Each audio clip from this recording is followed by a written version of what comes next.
দুই নম্বরে আল্লাহ নবী ফরমান কোনের গুনাহের নাম হইতেছে অসৎ ব্যবসা। সত্যবাদী ব্যবসায়ীর বর্ণনা দিতে গিয়ে আল্লাহ নবী এক হাদিসের মধ্যে ফরমান আত-তাজিরুল আমিন মা'আন নাবিয়্যিনা ওয়াস-সিদ্দীকিনা ওয়াশ-শুহাদা'i ওয়াস-সালিহিন। একজন সত্যবাদী ন্যায় নিষ্ঠা যিনি ব্যবসা করবেন, সৎ ব্যবসায়ী হইয়া আপনি জান্নাতের মধ্যে নবী বলেন জান্নাত পাবেন, শহীদ বলেন জান্নাত পাবেন, সিদ্দীক বলেন জান্নাত পাবেন, সালেহ বলেন জান্নাত পাবেন। ইব্রাহিম খলিলুল্লাহ আসনের মধ্যে একজন সৎ ব্যবসায়ী পৌঁছে যেতে পারি। পক্ষান্তরে আঙ্গুল ফুলে কলা না খাওয়ার ফল ভালো হয় না। বারবার বাস্তবতা, এই বাস্তবতা প্রকাশ্যে চলে আসে।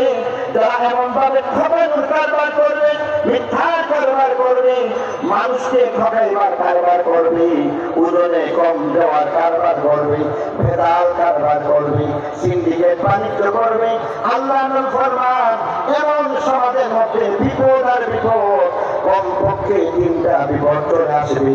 আঙ্গুল ফুলে কলা গাছ হওয়ার পরিণাম ভালো হয় না, বিপদ আর বিপদ। ব্রাহ্মণবাড়িয়ার মধ্যে প্রমাণ করতে পারি, যেখানের মধ্যে আমার এলাকার একজন ব্যবসায়ী কোটি কোটি টাকার মালিক। আজকে আমি অবাক হয়ে দেখলাম একজন ভিক্ষুক মানুষ এখানের মধ্যে কেমন করে আসলো। এই লোক তো ভিক্ষা করার কথা না, এই লোক তো সেই লোক, এই লোকটা কোটি কোটি টাকার মালিক। জিজ্ঞাসা করলাম কি হইল ভাই? উত্তর দেয়া বলেন তিনটা দোকান বিক্রি করতে হয়েছে, তিনটা বাড়ি বিক্রি করতে হয়েছে, ব্যাংক ছেড়ে সব খতম হয়ে গেছে। আজকের বাস্তবতা হচ্ছে দয়া করে 10টা টাকা ভিক্ষা দিবেন, ভিক্ষা দিলে একটা রুটি কিনে খাইতে পারবো, আর 10টা টাকা ভিক্ষা না দিলে সারাদিন খাই নাই খাইতেও পারবো না। লোকটাকে 10টা টাকা ভিক্ষা অবশ্যই দিয়েছি, তোলে কষ্ট হয়েছে। আল্লাহ বললাম সব ব্যবসায়ী হইয়া তুমি নবী থেকে জান্নাতে হয়ে যাইতে পারো।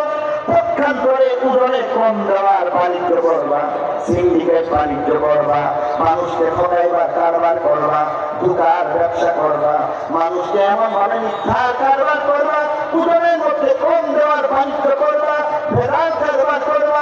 আল্লাহ নবী বললাম তিনটা বিপদ।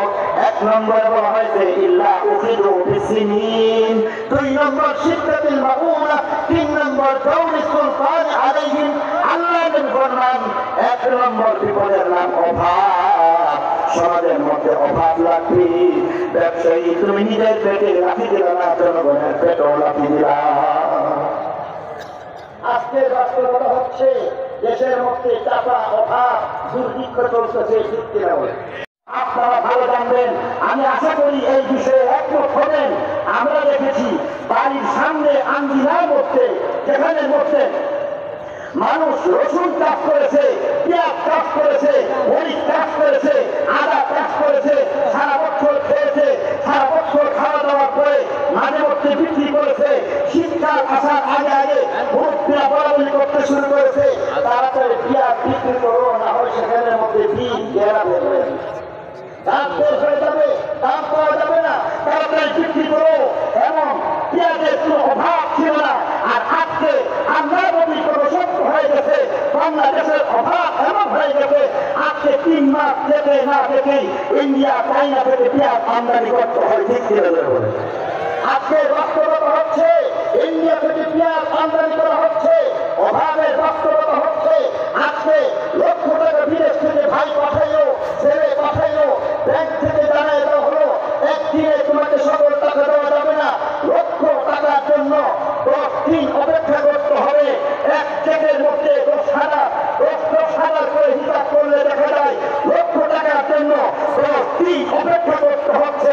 ব্যাংকগুলি উদার হয়ে গেছে। এই হচ্ছে আমাদের দেশের অভাবের ছোট্ট একটা চিত্র। ঠিক অভাব আছে না নাই? 2 নম্বর শিক্ষাতের মাউনা, জিনিসপত্রের দাম বাড়বে। জিনিসপত্রের দামের কথা আমাকে আপনাদেরকে বোঝানোর প্রয়োজন বোধ করি না। মাত্র একটা খাতা তালের ব্যবধানে, খাতা তালের ওই পরে হিন্দুস্তান, আমার এলাকার মধ্যেই বলবো আখাউড়া বর্ডার এলাকার মধ্যে মাত্র একটা খাতা তালের ব্যবধানে ওই পরে চিনির দাম 30 টাকা, আর এই পরে চিনির দাম 130 টাকা। দ্রব্য মূল্যে ঊর্ধ্বগতি ঘটানো যাচ্ছে না, বাজার কন্ট্রোল করা যাচ্ছে না, মনিটরিং করা হচ্ছে। দিক থেকে যাচ্ছে, আরেক দিক থেকে দাম বাড়িয়ে দেওয়া হচ্ছে। ঠিক কিনা? 3 নম্বর করা হয়েছে জালেম চাপায় দেওয়া হবে। আজকে জালেম কোন একটা অফিসের মধ্যে যান, ছোট্ট একটা কাগজে সাইন করতে গেলেও জালেম বলে টাকা লাগে। ছোট্ট একটা অফিসের মধ্যে, ভূমি অফিসের মধ্যে একটা পর্চা, একটা কাগজ বের করতে হবে, বলা হচ্ছে 10,000 টাকা দিতে হবে, লক্ষ টাকা দিতে হবে। এমন জানেন কিছু কিছু অফিসার, এমন ঘুষখোর কিছু কিছু অফিসার আছে না নাই? এমন ঘুষখোর অফিসারের কারণে আমাদের জনসমাজ, বিশেষ করে আমাদের মধ্যবিত্ত সমাজ দুর্ভোগ হয়ে গেছে। কোনো কাজ করতে পারে না। আদালতের মধ্যে আপনি ঘুষ খাচ্ছে কিছু কিছু মানুষ, যেখানের মধ্যে উঠি ঘুষ খাচ্ছে, আর সেখানের মধ্যে বলা হয়েছে তুমি 1000 সত্য হইতে পারো, তোমার টাকা নাই, মামলা তুমি জিতবা না। আছে না নাই? জালেম সরকার আমাদের উপর চাপায় দেওয়া হবে।